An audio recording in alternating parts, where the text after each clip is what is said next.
Recently, Representative Jason Chaffetz of Utah announced that he would not be seeking re-election in 2018, and we now know why that's the case. It's because rather than being a politician, he's choosing to be a full-time propagandist for politicians instead, and according to the Huffington Post, he's now going to work for Fox News and Fox Business News, where he'll most likely make millions of dollars per year.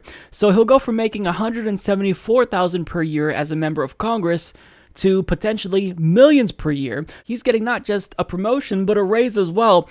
However, being someone who was a former congressman and knowing the struggle, he decided to speak out on behalf of his colleagues and decided to call for a raise on their behalf. So The Hill reports just days before he resigns from Congress, Representative Jason Chaffetz said Monday that the House and Senate lawmakers should receive a $2,500 per month housing allowance, something he explained would help ease housing costs for members who can't afford 2 mortgages or rents.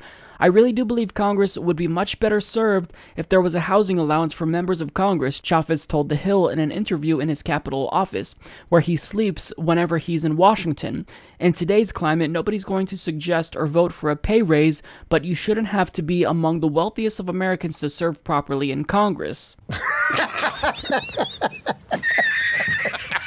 So even though he's not saying he wants their salary to be increased, he's calling for a salary increase effectively because he's saying, well, you know, if they're only making $174,000 a year, which is just chump change, they should get a raise. It should be, you know, an extra $30,000 per year, which adds up to $204,000 per year.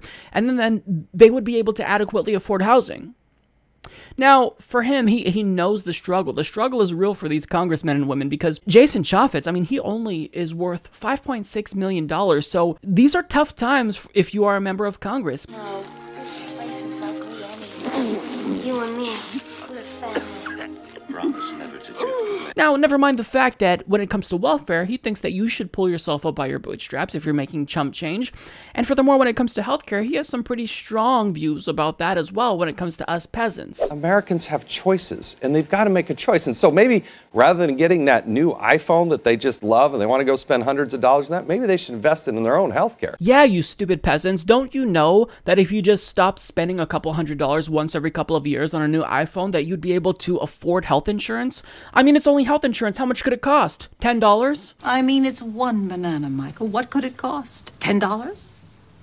You've never actually set foot in a supermarket, have you? The hypocrisy here is overwhelming. So if it comes to the poor and they ask for healthcare, which is a human right, well then, you know, they're being fiscally irresponsible and they need to pull themselves up by their bootstraps. But when it comes to rich congressmen and women, I mean people like Nancy Pelosi who are worth over $100 million, then they should actually get this housing allowance because it's so difficult for them. They don't want to have to fly back and forth to Washington, D.C. and whatnot. So they have to sleep in their offices. I mean, how awful is that?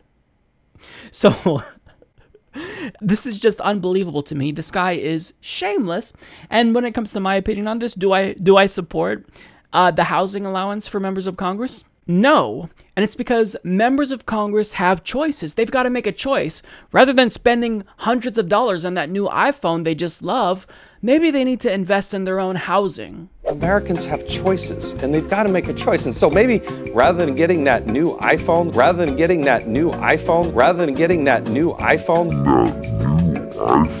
that they just love and they want to go spend hundreds of dollars on that, maybe they should invest it in their own healthcare. You're so dumb. You are really dumb. For real. You are stupid.